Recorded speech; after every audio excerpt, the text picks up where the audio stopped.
Yes, people, welcome back to No Filter TS with myself, TS. Just previewing the West Ham game tomorrow evening. Obviously, the main talking points from today has been Aubameyang stripped of the captaincy, and we could all kind of see it coming. You know, Arteta outed him prior to the Southampton game, and he didn't say much after it, and it kind of looked like, yeah, it's been another disciplinary breach, and it is what it is. I think as much as a lot of people don't really like the manager, I think at the end of the day, you got to set standards, you got to set guidelines, and if you feel that a player's constantly breached it, or each time they've breached it, an example needs to be made of it for the the core mentality of the group. So I agree with his decision in regards to that. I think obviously there's still some information that's not quite clear. The talk is that he went to France to get his mum, who we know has not been too well of recent, and that he was meant to return on the Wednesday, but he didn't return to early hours of the Thursday, and there was some mix up in terms of his tests and stuff. So all a bit funny, but the way it looks is that he's going to be on his way out of the club. The prime people must be loving it. It's a lot of the Arsenal all or nothing. It's going to be epic. You think about it so far. You've had the beginning of the season getting slapped up first three games. Going on the run. Losing to Liverpool, winning, losing to United, Everton. Now this. You just couldn't make it up. But we'll see in due time who the captain will be. Arteta in his press conference talked about Lacazette and Xhaka being part of the leadership group, and saying that those two are they are captains within the side. So who knows? Lacazette 6 months left on his deal. All points to the fact that Granit Xhaka probably be the next captain, but we'll see in due time. But onto this West Ham game, very important game.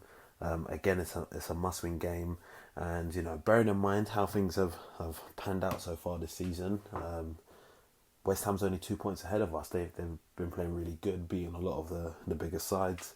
Only a couple of games ago beat Chelsea 3-2, and yeah, if we beat them tomorrow night, we go 1 point ahead of them, and that'll put us into fourth place.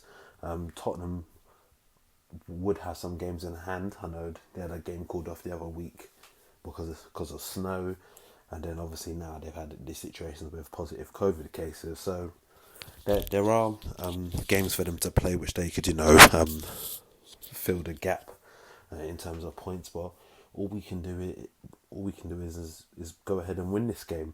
It's going to be a tough game. It's going to be a tight game.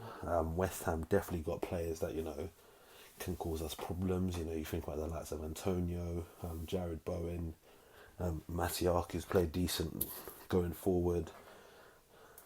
Of recent, you got the other fullback Sue Fowl. Obviously, the talk is that Cresswell and Ben Johnson's out, so we'll see. But West Ham's been a very good side, from kind of since January of last season.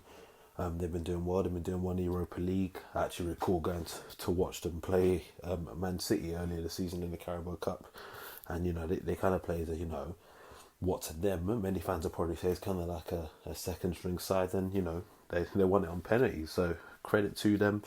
But for this game, we gotta go. We just gotta win it. Simple as that. I think it'll be close, but I do think we'll nick it 2-1 at home. We're at home in front of our crowd. I'm positive we can get the result. And getting into the team, one man we know is not going to be part of it is the man I spoke about at the beginning, which is Aubameyang. The Arteta basically said he's not going to be involved in the squad for the time being, and he didn't rule out that he hasn't played his last game for the club, but it kind of feels like he's getting that Ozil treatment. And yeah, in terms of his form, it's looked like he's had Ozilitis, and now he's getting the Ozil treatment from the management. So it is what it is, but he definitely won't be a part of the team.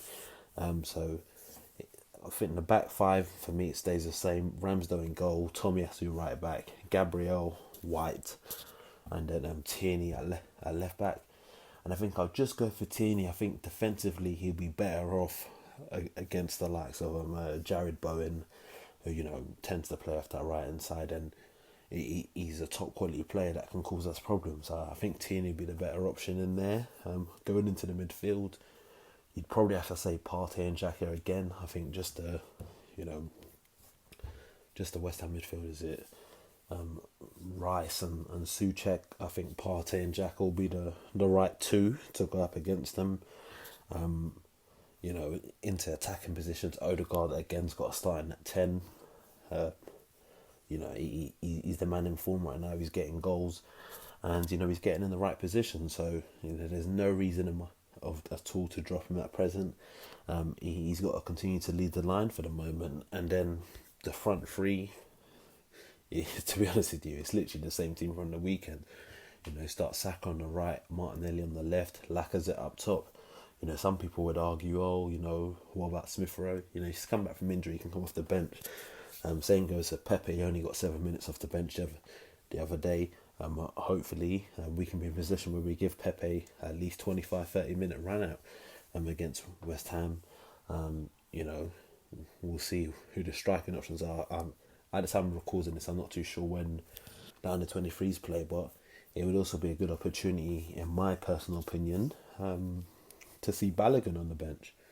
We always talk about Aubameyang, so he's basically a striker that's non-existent anymore.